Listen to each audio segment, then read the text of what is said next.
Welcome back to another edition of the Forsyth County News 2022 Pick'em Series. I'm FCN Sports Editor Nicholas Sullivan.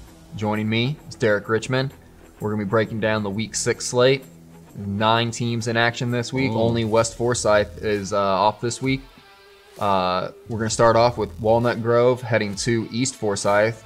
What do you think about this matchup, Derek? I got the East Forsyth Broncos starting their season 3-0, and I've been able to get another win against Walnut Grove. Right now, the Walnut Grove the offense has to be top notch right now to score against the East Side Broncos. Broncos giving their opponents 4.6 points a game entering this game, so I got the Broncos getting that victory.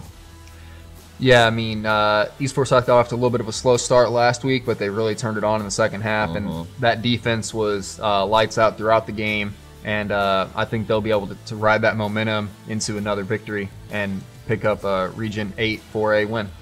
Up next, we got Lambert on the road. What's up with them?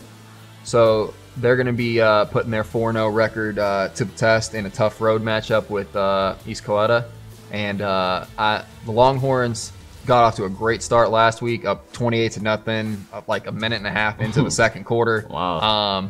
But kind of let their foot off the gas, and Flowery Branch, a tough opponent, got back into the game. East Coetta is coming off of a very impressive win over Lowndes, and I think they'll be able to defend their home turf against a very strong Lambert team. Yeah, I feel like this will be the Longhorns' first real opponent this season, and both teams rely on their quarterbacks to move the balls, but I trust the Longhorns defense getting that stop for the Longhorns to get on top. Yeah, it should be a good game. And speaking of good games, I think North Forsyth, coming off of a very hard-fought defensive battle last week, is going to be hosting Shiloh. Do you think they'll be able to pick up another region win? I got the North Forsyth Raiders getting that win. When you look at their passing attack, that's their bread and butter right now. Wes Roberts averaging 200 yards per game with his arm. I believe when you look at the stats compared to the team, they're kind of identical, but Shiloh has lost 2 games, which do a heartbreaker. But I think North Forsyth is more hungry coming to this game, and they'll be able to get that win. Yeah, this is only going to be the second home game of the season so far for North Forsyth, and the one time they were at home, they produced a thrilling victory over West Forsyth. I think back at Raider Valley, I think they're going to be able to pick up another Region 8 6A victory. Okay. Next up, we got Denmark. What's going on with them? So Denmark, which just keeps finding ways to get the win, is going to be going to DeCullough. They are 3-1 on the season, Denmark is, and those 3 wins are by a combined 8 points. So, when the game's tight in the fourth quarter, the Danes just know how to make plays. And this time around, they might not need those type of heroics. I think they'll be able to, beat DeCullough by at least 2 scores. That's my bold prediction for the week. I got the Denmark Danes getting that victory. One word to describe the Denmark Danes is clutch. So I believe they pull out this win. Yeah, and speaking of clutch, South Forsyth made some key plays down the stretch last week to get a big win at Clark Central, entering their 4th straight road game at Brookwood. They're 2-1 so far during this stretch. What do you see out of them this week? I got the Warrior Eagles having a ball against them right now. Brookwood has allowed 144 points, and their last opponent was 70 points. So I think the Warriors be able to put 30+ points like I knew they would last week, and they will do it this week. Maverick Stripman is a beast out of the backfield. He can catch passes. He can throw a swing route. He'll definitely get you a ton of yards after catch. Right now, I got the Warrior Eagles on top. Yeah, I think this could be another high-scoring game after their 41-34 win last week. Brookwood's stats, I feel like, are a little misleading. I mean, those 70 points you mentioned came against national powerhouse Bishop Gorman out in Las Vegas. The interesting thing for me will be how Brookwood bounces back after that kind of travel.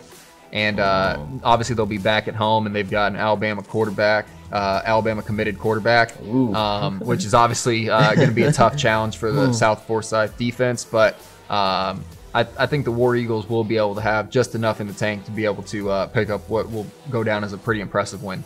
Okay, moving on to the private side, we got Fidelis at Victory Baptist. Think Fidelis going to pull out the win? Yeah, I think they'll be able to get it done. This is going to be an interesting matchup. Victory Baptist, obviously coming off of a pretty lopsided win against Horizon, and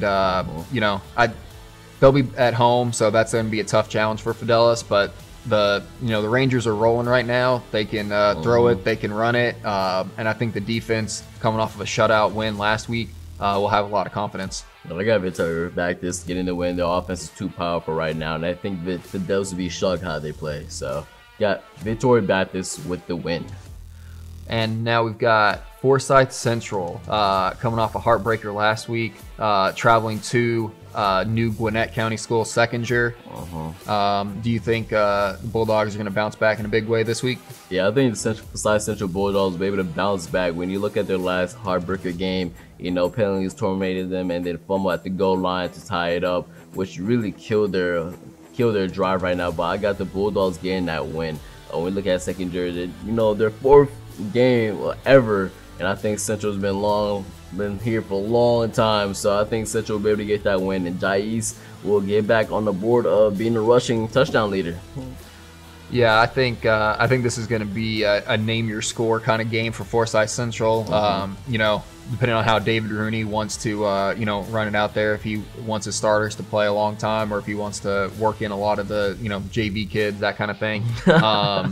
I think Seconder is one of those teams. You look at East Forsyth, you can turn things around in a second season, but that first year it's always pretty tough. And I think Forsyth Central, coming off that heartbreaker last week, is going to be very motivated to get things going in a positive direction heading into region play. We got Pinecrest on the road against Lanier. Think Pinecrest is going to pull out the win? Yeah, I think in their region opener, I think Pinecrest is gonna have just enough to beat Lanier Christian. It should be an interesting matchup. The Paladins are coming off of a tough game last week, but they've kind of done this all season. They've been up and down, so this will be their turn to be on the upside. So I think they'll be able to pick up a win. Yeah, to piggyback on what you said, I think the Paladins will be able to get that win, being the upside again.